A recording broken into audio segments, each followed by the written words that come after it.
Chapter 6 population.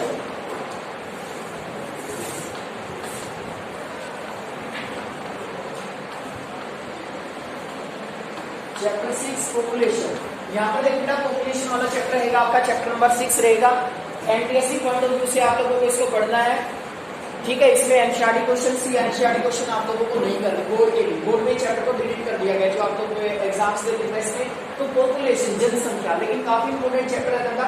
सबसे पहले अगर हम बात करें पॉपुलेशन की मीनिंग की, पॉपुलेशन यानी कि जनसंख्या किसे कहते हैं, पॉपुलेशन किसे कहते हैं, यहाँ पर हम लोग पूरे चैप्टर की आउटलाइन करेंगे, यानी कि चैप्टर्स में आप लोग किन किन टॉपिक के बारे में स्टडी करेंगे completely.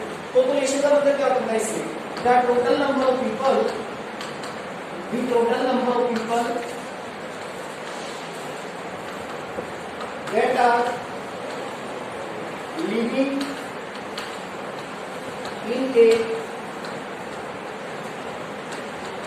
In a particular region or area, region or area, or you can say country. Total number of people, तो पॉपुलेशन का मतलब जनसंख्या, जन का मतलब होता है लोग और संख्या का मतलब यानी कि उनकी population, total number of, population का मतलब है total number of people that are living in a particular region, area और ए कंट्री, यानी कि लोगों की कुल संख्या जो पर्टिकुलर रीजन में रहती है, एक पर्टिकुलर एरियाज में रहती है, उसी को हम लोग बोलते हैं पॉपुलेशन, जनसंख्या कहते हैं हम, ठीक है। जनसंख्या का मतलब है पर्टिकुलर रीजन में, पर्टिकुलर एरिया में या पर्टिकुलर कंट्री के अंदर रहने वाले जो टोटल नंबर ऑफ पीपल हैं, उसी को हम लोग क्या कहेंगे बेटा, पॉपुलेशन कहेंगे, जनसंख्या कहेंगे। तो यहाँ पर जो पॉपुलेशन है बेटा, पॉपुलेशन के बारे में जो हमें जानकारी प्रोवाइड करता है that is called census. Census क्या होता है, the informative chart, the informative chart that provide information related to population,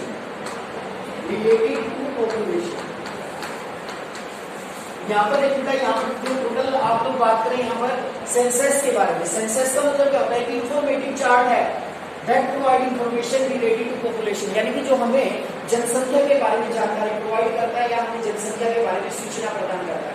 अब सबसे इंपोर्टेंट जो फैक्टर होता है पॉपुलेशन के बारे में जानकारी प्राप्त करने का, वो होता है सेंसस। यानी कि आप लोग कभी भी बात करते हैं जैसे what is literacy rate of India according to census 2011, तो हम सेंसस के अकॉर्डिंग ही बात करते हैं। अकॉर्डिंग टू सेंसस 2001, तो हम लोग सेंसस के अकॉर्डिंग बात करते हैं। इसमें here is the question for the MPSC student, the first census was held in India, was held in India 1872, जो फर्स्ट सेंसस हेल्ड किया गया था इंडिया में 1872 में हेल्ड किया गया था, but that was not complete, लेकिन ये कंप्लीट नहीं था।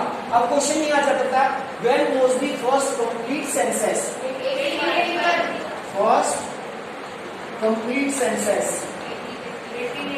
कंप्लीट सेंसस, यानी कि जो पहला कंप्लीट सेंसस था वो हेल्ड कब हुआ बेटा,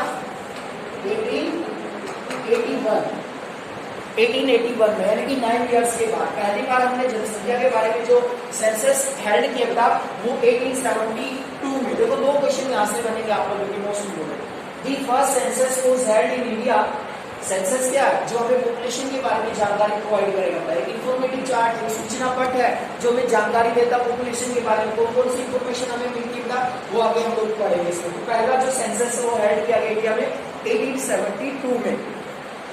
but when we are talking about the first complete census that was held in India 1881, यानी कि उसके बाद से बेटा रेगुलर हम लोग हर 10 साल के बाद सेंसस हेल्ड करते हैं, रेगुलरली हर 10 साल के बाद ये जो सेंसस है ये हेल्ड किया जाता है। उसके बाद आगे वाला जो ईयर है जैसे 1891, फिर बाद वाला 1 रहेगा लास्ट में। जैसे लास्ट जो सेंसस की अगर बात करें इसमें 2001 के बाद 2011 और 2021, यानी कि नेक्स्ट ईयर अपना अगला सेंसस हेल्ड किया जाएगा 2021। अब तक जो हम इंफॉर्मेशन पढ़ते हैं पॉपुलेशन के बारे में वो according to census 2011, what is literacy rate of India according to census 2011, what is sex ratio of India according to census 2011, यानी कि जो लास्ट सेंसस है हमारा वो कब हेल्ड हुआ था 2011 में, यानी कि 1881 के बाद फिर हर 10 साल के बाद इंडिया में जो सेंसस है वो हेल्ड किया गया, उसको मतलब कंप्लीट हमने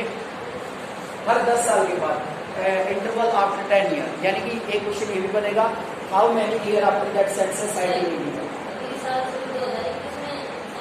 2021 में नेक्स्ट सेंसस बनेगा का अगला जो हम पॉपुलेशन के बारे में, फिर नेक्स्ट है 2021 वाला, फिर हम इसके अकॉर्डिंग पढ़ा करेंगे भाई सेक्स रेशियो क्या है इंडिया का, लिटरेसी रेट क्या है। अभी हम 2011 की बात कर रहे हैं, 2011 की बात करते हैं, इससे पहले हम लोग 2001 की बात किया करते थे, फिर 2001 में भारत का लिटरेसी रेट क्या है, साक्षरता दर क्या था, ये सारे के सारे जो सेंसस है। तो नेक्स्ट जो सेंसस अपना हेल्ड होगा वो होगा 2021 में, 2021 में, पॉपुलेशन के बारे में जानकारी। तो सेंसस में क्या क्या फीचर्स होते बेटा, फीचर्स देखिए सेंसस में क्या है, या which things that we have to be included in census. Census में आप लोग क्या क्या पढ़ते हैं, इसमें सेंसस हमें क्या प्रोवाइड करता है। सबसे पहले इसमें the size and distribution of population, यानी कि जो पॉपुलेशन का साइज है बेटा और उसका जो डिस्ट्रीब्यूशन है, वितरण है, उसके बारे में हम लोग सबसे पहले पढ़ेंगे। इंडिया में कोई पॉपुलेशन है, इंडिया के अगर हम वर्ल्ड कंटेक्स्ट में बात करते हैं तो वर्ल्ड में इंडिया का कौन सा नंबर आता है basis of population, we are on second number after China, China का फर्स्ट नंबर आता था। तो ये वर्ल्ड कंटेक्स्ट में हमने बात की। अब साइज के अकॉर्डिंग हम बात करते हैं, वर्ल्ड में हम सेकंड नंबर पे आते हैं पॉपुलेशन के मामले में, चाइना के बाद चाइना फर्स्ट नंबर पे आता है पॉपुलेशन के मामले में। Distribution of population, there is also unequal distribution of population, equal distribution नहीं है बेटा। आप लोग हिली एरियाज में जाते हैं तो आप लोग देखते हैं कि पॉपुलेशन बहुत कम रहती है वहाँ पर।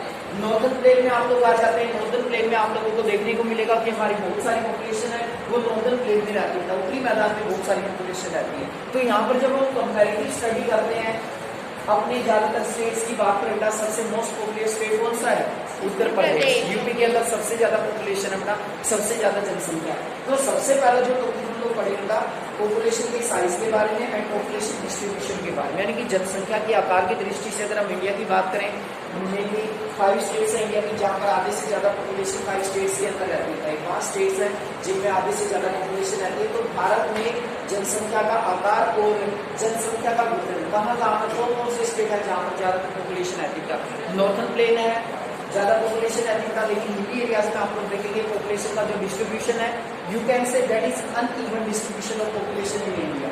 अलग अलग पार्ट में अलग अलग तरह की पॉपुलेशन रहती है। एक टॉपिक आएगा यहाँ पर पॉपुलेशन डेंसिटी वाला, जनसंख्या घनत्व किसे कहते हैं, पॉपुलेशन डेंसिटी। एक टॉपिक इसी में आ जाता है, इसके तुरंत बाद आप लोग पढ़ेंगे, इसमें आप लोगों के पास है पॉपुलेशन डेंसिटी, जनसंख्या घनत्व जिसे हम लोग कहते हैं। पॉपुलेशन डेंसिटी का मतलब क्या होता है, जनसंख्या घनत्व, यानी कि the number of people that are living in per 100 square kilometre, यानी कि पर 100 स्क्वायर किलोमीटर में, पर 100 स्क्वायर किलोमीटर में how many peoples are living, कितने लोग रहते हैं। 100 वर्ग किलोमीटर के दायरे की अगर हम बात करें तो 100 वर्ग किलोमीटर के एरिया में कितने लोग रहते हैं, उसको हम लोग बोलते हैं पॉपुलेशन डेंसिटी, जनसंख्या घनत्व कहते हैं। आप लोग हिली एरियाज में चले जाते हैं, हिली एरियाज में जो पॉपुलेशन डेंसिटी है वो हमारी बहुत ही कम है। कश्मीर की आप लोग बात करें, ये ट्वेल्व के आसपास है, यानी कि 100 वर्ग किलोमीटर के दायरे में मात्र 12 लोग रहते हैं, ठीक है। और अगर आप केरल में चले जाते हैं, महाराष्ट्र में चले जाते हैं, तो यहाँ की जो पॉपुलेशन डेंसिटी है वो ज्यादा आप लोगों को मिलेगी, जनसंख्या ज्यादा निवास करती है यहाँ पर। यूपी हो गया, बिहार हो गया, कई स्टेट ऐसे जहाँ पर पॉपुलेशन का ज्यादा डिस्ट्रीब्यूशन हमें देखने को मिलेगा। तो यहाँ पर बेटा जो टॉपिक रहेगा आप लोगों का, सबसे पहले size and distribution of population के बारे में पढ़ेंगे आप लोग। ये जनसंख्या का जो आकार है, जनसंख्या का जो वितरण है वो किस तरीके का है इसमें, ठीक है। फिर उसके बाद जो दूसरा टॉपिक आएगा जो सेंसस हमें जानकारी प्रदान करता है, इसमें population growth and population change, population growth and population change, population change, जनसंख्या वृद्धि और जनसंख्या बदलाव। जनसंख्या पॉपुलेशन ग्रोथ इसलिए कहते हैं बेटा क्योंकि ज्यादातर जो प्रवृत्ति पाई गई है ना, जब भी हमने पॉपुलेशन को काउंटिंग किया तो बढ़ने की प्रवृत्ति पाई गई है, पॉपुलेशन हमेशा हमें बढ़ती हुई दिखाई गई है इसमें। तो पॉपुलेशन ग्रोथ इसलिए कहा जाता है जनसंख्या वृद्धि। पॉपुलेशन 2001 में हमारी पॉपुलेशन था, 2011 में ज्यादा हुई, अब हम काउंटिंग करेंगे तो हो सकता है कि अब फिर हमारी पॉपुलेशन बढ़े। तो ज्यादातर पॉपुलेशन बढ़ने की प्रवृत्ति पाई जाती है जब भी पॉपुलेशन को हम लोग काउंट करते हैं। एक सेंसस हम हेल्ड करते हैं, तो इसमें इसको हम लोग बोलते हैं पॉपुलेशन ग्रोथ। और पॉपुलेशन चेंज का मतलब था जनसंख्या बदलाव, यानी कि जनसंख्या में बदलाव आते रहते था। उसके लिए हम लोग 3 फैक्टर को रिस्पॉन्सिबल मानते हैं। The first is birth rate, सबसे पहला कौन सा था? Birth rate. सेकंड कौन सा है? डेथ रेट, मृत्यु दर जिसे हम लोग कहते हैं। और तीसरा होता है इसमें माइग्रेशन। माइग्रेशन बोलते हैं स्थानांतरण को, तो इससे पॉपुलेशन चेंज आता है। बर्थ रेट, जन्म दर जिसे हम लोग बोलते हैं। The number of children that die in 1000 in a year, यानी कि एक साल में जो बच्चे हमारे जन्म लेते हैं उसमें से जीवित रहने वाले बच्चों की, लाइव कितने बच्चे बचे, 1000 बच्चों ने जन्म लिया, उसमें से जीवित रहने वाले बच्चों की जो दर है उसको हम लोग बोलते हैं बर्थ रेट। बर्थ रेट ज्यादा होगी तो पॉपुलेशन क्या होगी? ज्यादा बढ़ेगी, तेज गति से बढ़ेगा। तो बर्थ रेट कम होगी तो क्या होगी? पॉपुलेशन कम गति से बढ़ेगी, यानी पॉपुलेशन कम रहेगी हमारी। तो बर्थ रेट का ज्यादा होना है, ये कि जो पॉपुलेशन बढ़ने का मेन कारण है हमारी बर्थ रेट ज्यादा है, हाई बर्थ रेट है हमारी, बहुत ज्यादा बच्चे जन्म लेते हैं। तो ये बर्थ रेट ज्यादा होने से भी क्या होता है? बर्थ रेट ज्यादा होने से पॉपुलेशन में इंक्रीज आता है, पॉपुलेशन में चेंज आता है। यदि बर्थ रेट कम होगी तो उससे हमारी पॉपुलेशन में डिक्रीज होता है, कम होती है पॉपुलेशन। जन्म दर कम है, जन्म लेने वाले बच्चों की संख्या कम है, तो इससे क्या होगा? जन्म लेने वाले बच्चों की संख्या कम होगी तो इससे पॉपुलेशन हमारी कम होगी। इसमें तो ज्यादा इंडिया की पॉपुलेशन बढ़ने का जो मेन कोज है birth rate, high birth rate, हमारी जन्म दर ज्यादा है, बच्चे जन्म बहुत ज्यादा लेते हैं बच्चे देश के अंदर का। और डेथ रेट बोलते हैं मृत्यु दर, इनका उनका रिलेशन होता है। डेथ रेट, मरने वालों की संख्या कितनी? 1000 जो बच्चे जन्म लेते हैं उसको मरने वालों की जो दर है, बर्थ रेट है, वो कैसे है? डेथ रेट यदि हमारी ज्यादा होगी तो पॉपुलेशन कम होगी, डेथ रेट कम होगी, मरने वालों की दर क्या होगी? कम होगी, तो पॉपुलेशन इंक्रीज होगा, बढ़ेगी पॉपुलेशन। और माइग्रेशन का मतलब होता है the movement of people from one place to another place, यानी कि जो लोग मूवमेंट करते हैं एक स्थान से दूसरे स्थान पर, that is called migration. Migration कहा जाता था movement of people from one place to another place, that is called migration. Migration दो तरह के होते हैं, एक इंटरनल माइग्रेशन होता है, एक इंटरनल होता है और दूसरा एक्सटर्नल। इंटरनल का मतलब when we have to be migrated within the country, जब हम देश के किसी भी पार्ट में माइग्रेट करते हैं, मान लो हम हरियाणा में रहते हैं, पंजाब में चले जाए, पंजाब में जाके सेटल हो जाए, तो ये माइग्रेशन इंटरनल कहलाएगा। किसी भी स्टेट में जाकर आप लोग रह सकते हैं, तो ये इंटरनल माइग्रेशन है। This type of migration that with in the country, देश के अंदर जब हम माइग्रेट करते हैं स्टेट से दूसरे स्टेट से, गाँव से दूसरे गाँव में या गाँव से शहर में, this is called internal migration. और एक्सटर्नल का मतलब है international migration, when we have to be migrating from one country to another country, यानी कि जब हम एक कंट्री को छोड़कर दूसरे कंट्री में माइग्रेट करते हैं, लाइक दैट इंडिया में आप लोग रहते हैं, आप लोग दूसरे कंट्री में जाके जापान में, इंग्लैंड में, फ्रांस में जाके सेटअप हो जाते हैं, तो इस तरह का जो माइग्रेशन होगा वो क्या कहलाएगा? इंटरनेशनल माइग्रेशन या एक्सटर्नल माइग्रेशन, बाहरी प्रवास जिसको हम बोलते हैं। जब हम दूसरे कंट्री में चले जाते हैं, तो ये 3 फैक्टर ऐसे था जो पॉपुलेशन ग्रोथ या पॉपुलेशन चेंज के लिए रिस्पॉन्सिबल माने जाएंगे। वो भी बेटा माइग्रेशन कहलाएगा। अब वहां की वो एक्सटर्नल हो गया, बाहर से आ रहा होगी अपने देश में, तो वो एक्सटर्नल है। जब देश के अंदर हम माइग्रेशन करते हैं that is called internal migration, उसको लोग इंटरनल माइग्रेशन कहेंगे। और जब एक व्यक्ति एक कंट्री से दूसरे कंट्री में जाता है या आता है, उसको हम लोग बोलेंगे एक्सटर्नल या इंटरनेशनल माइग्रेशन।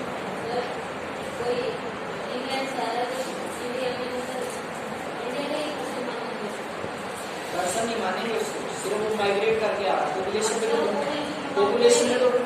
में डिफरेंस आ रहा है। मान लीजिए कि इंडियन पीपल है, वो काम की तलाश में इंग्लैंड चले जाते हैं, ठीक है, तो वहाँ की पॉपुलेशन इंग्लैंड की क्या होगी? बढ़ेगी पॉपुलेशन में, हमारे देश वाले वहाँ जा रहे हैं, और वहाँ की पॉपुलेशन बढ़ गई और हमारी पॉपुलेशन क्या होगी? कम होगी। तो चेंज आ रहा है ना पॉपुलेशन में, तो इसी को बोलते था जनसंख्या बदलाव या जनसंख्या वृद्धि। ज्यादातर पॉपुलेशन ग्रोथ होने की पॉसिबिलिटी होती है, इसलिए इसको लोग बोलते हैं पॉपुलेशन ग्रोथ। और पॉपुलेशन चेंज का मतलब होता था जनसंख्या में चेंज आना, बदलाव आना। 3 फैक्टर रिस्पॉन्सिबल क्या? सिटीजनशिप के बगैर हम वर्किंग बेस पे जा सकते हैं, जैसे वर्किंग वीजा लगता है अपना, ठीक है, तो वर्क करने के लिए हम लोग जा सकते हैं। लेकिन आपने देखो अगर बहुत सारे लोग हम फॉरेन में जाकर सेटअप हो जाते हैं, फॉरनर हमारे देश में आकर रहना शुरू कर देते हैं, परमानेंट जब मेंबरशिप मिल जाती है तो सिटीजनशिप मिल जाती है, उसी के अकॉर्डिंग हम लोग उनकी कैलकुलेशन करते हैं, ठीक है। जब तक मेंबर सिटीजनशिप नहीं मिलेगी तब तक हम लोग उसको इंक्लूड नहीं करते पॉपुलेशन में, ठीक है, सिटीजनशिप के बाद में।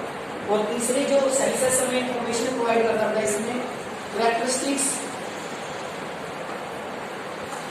कैरेक्टरिस्टिक्स ऑफ पॉपुलेशन,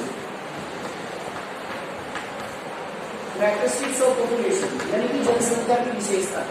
जो पॉपुलेशन है बेटा, जनसंख्या की जो विशेषताएं हैं, कुछ कैरेक्टरिस्टिक्स होती है पॉपुलेशन की भी, ठीक है। जैसे हम लोग यहाँ पर बात करेंगे इसमें सेक्स रेशियो की, हम लोग यहाँ पे बात करेंगे। सेकंड जो रहेगा इसमें लिटरेसी रेट, लिटरेसी रेट साक्षरता दर की हम लोग यहाँ पर बात करेंगे। लिटरेट किसे मानते हैं, पढ़ा लिखा किसे हम लोग मानते हैं। Occupational, occupational structure, occupational structure यानी कि व्यवसायिक जो ढांचा है हमारा, उसकी हम लोग बात करेंगे यहाँ पर। Age composition, age composition, age composition और फिफ्थ कैरेक्टरिस्टिक्स हो सकती है इसमें हमारी हेल्थ से रिलेटेड। तो देखिए अब एक कंट्री के लिए जो पॉपुलेशन होती है, आपने एक चैप्टर पढ़ा था people as a resource. People as a resource, people को हम लोग एक रिसोर्स मानते हैं, लेकिन कब मानते हैं उसको, जब उसके पास ये सारे पॉइंट पॉजिटिव रहते हैं। लिटरेसी रेट अच्छा हो, सेक्स रेशियो वो आपका पॉजिटिव हो, ऑक्यूपेशनल स्ट्रक्चर की अगर हम बात करें बेटा, हमारे देश में गरीबी क्यों है, रीजन क्या है इसके पीछे, क्योंकि हमारी most of the population are depend on primary sector, you can say agriculture base, agriculture के ऊपर हम लोग बेस करते हैं। लेकिन जब आप जीडीपी में एग्रीकल्चर के कंट्रीब्यूशन की बात करते हैं बेटा, तो जीडीपी में एग्रीकल्चर का कंट्रीब्यूशन बहुत ही कम होता है, ठीक है। या देश की इनकम में बहुत कम कंट्रीब्यूट करती है एग्रीकल्चर सेक्टर। एग्रीकल्चर सेक्टर में जो लोग काम करते हैं, तो यहाँ पर ऑक्यूपेशनल, देखो सेक्स रेशियो के बारे में कहा, the ratio between male and female पर 1000, यानी कि 1000 पुरुषों के पीछे जो महिलाओं की संख्या, that is called sex ratio. क्या कहेंगे इसको हम लोग, sex ratio, ratio between male and female, यानी कि जो मेल और फीमेल का रेशियो होता है पर 1000, यानी कि 1000 पुरुष है तो उसके पीछे महिलाओं की संख्या कितनी है, that is called sex ratio, उसको लोग सेक्स रेशियो कहते हैं। यदि महिलाओं की संख्या कम है बेटा, तो भी हमारे समाज में प्रॉब्लम क्रिएट करता है, ठीक है। तो इसको भी हम लोग नेगेटिव मानते हैं, पॉपुलेशन का नेगेटिव पॉइंट, यदि सेक्स रेशियो का बैलेंस में नहीं रहता, यानी कि मेल फीमेल की संख्या लगभग बराबर होनी चाहिए। लेकिन एक स्टेट ऐसा भी है जहाँ पर जो सेक्स रेशियो हमारा वो पॉजिटिव हमें देखने को मिला। कौन सा स्टेट है वो, केरल में 1000 रेशियो 1000 रेशियो 1084, यानी कि 84 प्लस फीमेल है वहाँ। बाकी जितने भी स्टेट्स हैं, हरियाणा में बात करें तो हमारा सेक्स रेशियो बहुत ही कम है। आपने देखा होगा बेटी बचाओ बेटी पढ़ाओ जो कैंपेन चला था, ये जो मूवमेंट चलाया गया था पीएम मोदी जी के द्वारा, ये हरियाणा से स्टार्ट हुआ था। हरियाणा से स्टार्ट हुआ था, क्यों हुआ था, क्योंकि जो लड़कियां उनकी संख्या दिन प्रतिदिन कम होती जा रही है। ज्यादातर पेरेंट्स हैं बेटे की 4 रखते हैं बेटा, ठीक है। उसके बाद फीमेल फोइटिसाइड का आपने नाम सुना होगा, भ्रूण हत्याएं, छोटी छोटी बच्चियों की जो जन्म से पहले हत्या कर दी जाती है, तो इस सेक्स रेशियो नेगेटिव होने के लिए रिस्पॉन्सिबल माना जाता है। तो ये भी हमारी बेटा पॉपुलेशन की एक मेन फीचर होती है, वहाँ का सेक्स रेशियो कैसा है, भाई बैलेंस में होना चाहिए, मेल और फीमेल की लगभग इक्वल संख्या होनी चाहिए। तो सेक्स रेशियो की भी अगर हम बात करें, अधिकतर जो स्टेट्स है, दिल्ली की हम बात करें, हरियाणा की हम लोग बात करें, लगभग ये 821 के आसपास है हरियाणा में भी, ठीक है, जो बहुत ही कम बेटा सेक्स रेशियो की अगर बात करते हैं लिंग अनुपात की। इसके पीछे मेन रीजन है फीमेल फोइटिसाइड, जो भ्रूण हत्याएं की जाती है, जन्म से पहले बेटी को मार दिया जाता है गर्भ के अंदर ही बेटा। तो ये मेन रीजन है इसमें। तो ये टॉपिक आप लोग पढ़े बेटा डिटेल से। इसमें केरल है, केरल का पॉजिटिव होता सेक्स रेशियो होनी चाहिए, की बात करें वहाँ पर भी पॉजिटिव आप लोगों को मिलेगा। लिटरेसी रेट, साक्षरता दर, एक कंट्री की पॉपुलेशन वही ऐसे बनने का जहां पर लिटरेसी रेट अच्छा होता है, साक्षरता दर अच्छी होती है। अब इंडिया में लिटरेट किसे कहते हैं, एक पर्सन हु इज 7 years और above who can read write and understood any language. देखो कितनी सिंपल सी डेफिनेशन बनेगा। जब इंडिया को आजादी मिली, आजादी के बाद 1951 में जो पहला सेंसस हेल्ड किया गया था, according to this India's literacy rate is 80%, 18% था हमारा लिटरेसी रेट 1951 में। ये जो सेंसस हेल्ड किया गया था, पहला सेंसस था बेटा after independence, the first census was held in India in 1951, 1991 में पहला सेंसस हमने हेल्ड किया। तो लिटरेसी रेट अपना मात्र 18% था, 18% था। फिर अपने को ये लगने लगा भाई वर्ल्ड कंटेक्स्ट में जब लिटरेसी रेट की बात आती है तो इंडिया में बहुत पीछे है। तो हमने सिंपल सी डेफिनेशन रख दिया, भारत में लिटरेट किसे कहते हैं। एनसीईआरटी में क्वेश्चन दिया गया, आप लोगों पर पीछे पेज आप लोग ओपन करके लिखेंगे। तो लास्ट में क्वेश्चन है बेटा, एक person at the age of 7 or above who can read, write, understood any language that can put in the category of literate। एक ऐसा व्यक्ति 7 साल से ऊपर बेटा कोई बच्चा हो सकता है, कोई व्यक्ति हो सकता है जिसे कोई भाषा पढ़नी लिखनी और समझनी आती है, उसको हम लोग क्या मानते हैं, लिटरेट मानते हैं, साक्षर मानते हैं। लेकिन आज भी इंडिया की अगर हम सेक्स लिटरेसी रेट की बात करेंगे, आज भी हमारे देश में लिटरेसी रेट में हम लोग पिछड़े हुए हैं। खासकर फीमेल के लिटरेसी रेट की हम लोग बात करें, फीमेल मेल का लिटरेसी रेट 52% का 82.04%, ये मेल का लिटरेसी रेट आता 2011 की सेंसस के अकॉर्डिंग, ठीक है। अगर इसमें भी हम लोग फीमेल की बात करें, मेल की बात करें, मेल का तो मैंने बताया कि लगभग 82.04, दोनों का मिलाए तो 74.04% का ये लिटरेसी रेट है। यानी कि आज भी 100 में से 26 लोग हैं जो अनपढ़ है, जिसको कोई भाषा लिखनी पढ़नी और समझनी नहीं आती है। 26, लेकिन फीमेल का और मेल का कंपैरिजन करते ना 82.04%, लगभग मेल का 82 मान के चले और फीमेल का होगा ये होती कम है 65.65%, लगभग 66% आप लोग कह सकते हैं। तो यहाँ पर भी देख सकते हैं आप लोग, जिस कंट्री के आप लोग भी जनरल जानते बेटा कि एक पढ़ा लिखा व्यक्ति देश में डिसीजन ले सकता है और वही देश के लिए एक तरह से एसिड बनता पॉपुलेशन को हम लोग एसिड तभी कहते हैं जब लिटरेसी रेट अच्छा होता, साक्षरता दर अच्छा होता था। एक इतनी सिंपल सी डेफिनेशन होने के बावजूद भी हम लिटरेसी रेट में काफी पीछे हैं, काफी पिछड़े हुए हैं हम लोग लिटरेसी रेट की अगर हम बात करते हैं। ऑक्यूपेशनल स्ट्रक्चर 3 तरह की एक्टिविटीज आती है हमारे यहाँ पर, primary, secondary and tertiary activities का। प्राइमरी में एग्रीकल्चर आती है, फॉरेस्ट्री, माइनिंग, ये जो लोग काम करते हैं प्राइमरी में। सेकेंडरी और टर्शियरी सेक्टर, सेकेंडरी में इंडस्ट्रीज आती हैं और टर्शियरी में हमारी सर्विसेज आती है, बैंकिंग, ट्रांसपोर्ट, कम्युनिकेशन, ठीक है ना। जिस भी कंट्री के लोग प्राइमरी सेक्टर